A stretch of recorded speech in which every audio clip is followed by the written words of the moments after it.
Rudi সোনাকে কোঠিবাড়িতে বেঁচে দিল। হ্যাঁ বন্ধুরা, অনুরাগের ছোঁয়া সিরিয়ালে আগামী পর্বতে আমরা এমনটা দেখতে চলেছি দীপা গণেশ পুজো দেখে দাঁড়িয়ে যায় এবং সেখানে কিন্তু পিছন থেকে সোনাকে দেখতে পায়। সোনা তার মাকে দেখে সেখান থেকে লুকিয়ে থাকে এবং সেই মুহূর্তেই রুডি তাকে ছুরি দেখিয়ে ভয় দেখিয়ে সেখান থেকে নিয়ে যাওয়ার চেষ্টা করে। অন্যদিকে দেখা যায় সোনা সেখান থেকে ধাক্কা দিয়ে পালিয়ে যায় একটা গাড়ির কাছে, আর সেইখানেই দেখা যায় রুডি সোনাকে অজ্ঞান করে গাড়ির মধ্যে তুলে নেয়। আর সেই মুহূর্তে কিন্তু দীপা পিছন থেকে দেখতে পেয়ে দীপা সেখানে ছুটে আসে, গাড়ি ছেড়ে দেয় রুডি, আর সোনার ওড়নাটা গিয়ে দীপার মুখে পড়ে। দীপা বলে, আমি ঠিকই ভেবেছিলাম এখানে আমার সোনামা ছিল।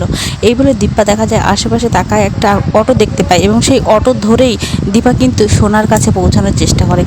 দীপা সেই জায়গায় পৌঁছে বলে, গাড়িটা তো এদিকেই এসেছিল, গাড়িটা তো এখানেই আছে, তাহলে নিশ্চয়ই সোনা আশেপাশে কোথাও আছে। এবং খুঁজতে খুঁজতে দেখা যায় কোটিবাড়ির মধ্যে দিকে দীপা যেতে থাকে। অন্যদিকে দেখা যায় সোনা অজ্ঞান হয়ে থাকায় সোনার কোনো কিছু মনে থাকে না, কিন্তু তারা জল দিয়ে সেই কোটিবাড়ির লোকজন সোনার মুখে চোখে জল দেয় এবং সোনার জ্ঞান ফিরে এসে সোনা বলতে থাকে, আমি কোথায়। সেই কোটিবাড়ির একজন মহিলা, সে আর কি দলের হেড ছিল, সে বলে, তুমি এখন আমার ডেরায়, আমার আড্ডায়। তখন সোনা বলে, এখানে আমাকে কে নিয়ে আসলো।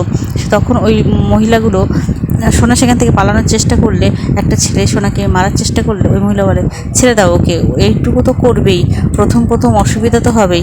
সোনা আশেপাশে তাকায় আর সেখানে থাকা লোকজনকে দেখতে পেয়ে বুঝতে পারে জায়গাটা ভালো নয়, খারাপ জায়গা। সোনা বলে, এখান থেকে আমাকে যেতে দাও। ওইদিকে ওই মহিলা বলে, আমি জানি তোর এসবে কোনো ইচ্ছে নেই, তুই এখানে থাকতে চাস না, কিন্তু কি করবো বল, এটাও তো আমাদের বিজনেস, এই বিজনেসটাকে তো আমাদের চালাতেই হবে, তাই তোকে এখানেই রাখতে হবে। ওদিকে সোনা বলে, আমি এখান থেকে চলে যেতে চাই, বাড়ি যেতে চাই, কিন্তু আমার বাবা কোথায়। তখন ওই মহিলা বলে, তুই এগুলো করতে চাস না আমি জানি, কিন্তু এগুলো তোকে করতেই হবে, তুই এখানে এগুলো না করলে তোর বাবাকে তো তুই খুঁজে পাবি না। এই বলে ওই মহিলা সোনাকে অনেক ভয় দেখায়। সোনা খুব কান্নাকাটি করতে থাকে আর ওই মহিলা সোনাকে জোর করে ঘরের মধ্যে ধরে নিয়ে যাওয়ার চেষ্টা করে। ঠিক তখনই দেখা যায় রুডি সেখানে আসার বলে, এই মসি, ওই সোনাকে ছাড়বে না, সোনাকে দিয়ে এসব কাজ করাবে, আর গাড়িতে একজন আছে। তখন ওই মাসি বলে যে, আমি ওকে নিয়ে কী করবো। তখন ওই শয়তান রুডি বলে, ওই ডক্টর সূর্য সেনগুপ্তকে নিয়ে কী করবে, মানে ওর অর্গানগুলো নিয়ে বিক্রি করে দেবে। রুডি এটাও বলে, সোনাকে এখানে না রেখে বিদেশে পাচার করে দেবে, আর ডক্টর সূর্য সেনগুপ্তর অর্গান বিক্রি করে অনেক টাকা পাওয়া যাবে। তখন ওই মাসি বলে, আইডিয়া তো ঠিকই দিয়েছো, এতে অনেক লাভ হতে পারে, সূর্য সেনগুপ্তকে আমার কাছেই দিয়ে যাও। রুডি বলতে থাকে, মাসি এরপরে আরও অনেককে আনবো আমি এখানে।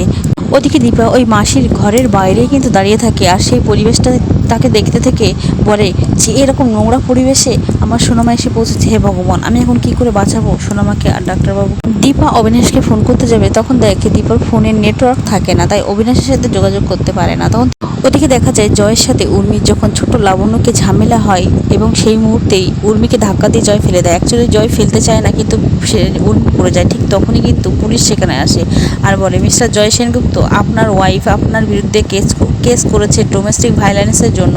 তখন জয় বলে, এ কী বলছেন। উর্মিও অবাক হয়ে যায়, উর্মি তো কোনো কেস করেনি, তাহলে কে করলো এই কেসটা।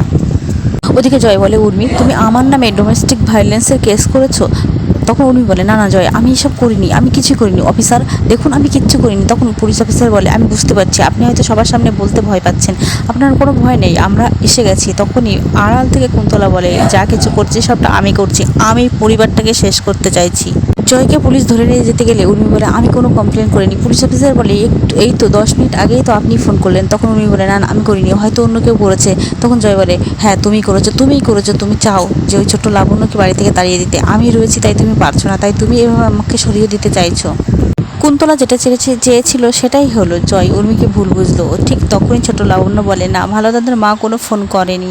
তখনই উর্মি ভাবে, এই ছোট্ট মেয়েটাকে একটু আগে আমি কত অত্যাচার করছিলাম, কিন্তু এই ছোট্ট মেয়েটা আমাকে বাঁচাতে চাইছে। ওদিকে দীপা যমুনা মাসির আড্ডার বাইরে কান পেতে দাঁড়িয়ে থাকে এবং কিছু জানার চেষ্টা করে, বোঝার চেষ্টা করে। ঠিক তখনই একজন লোক এসে দীপাকে সেখানে জোর করে ধরে নিয়ে আসে আর যমুনা মাসির সামনে নিয়ে আসে। যমুনা মাসি বলে, তুই কে, তুই কোথা থেকে এসেছিস, দেখে মনে হচ্ছে তুই বড় বিজনেস করিস বা কিছু। তখন দীপা কথা ঘুরিয়ে বলে, না আমি এখানে একটা কাজের সন্ধানে এসেছি। দীপু বুদ্ধি করে যমুনা মাসিকে বলে, আমি এখানেই থাকতে চাই, আমার কেউ নেই।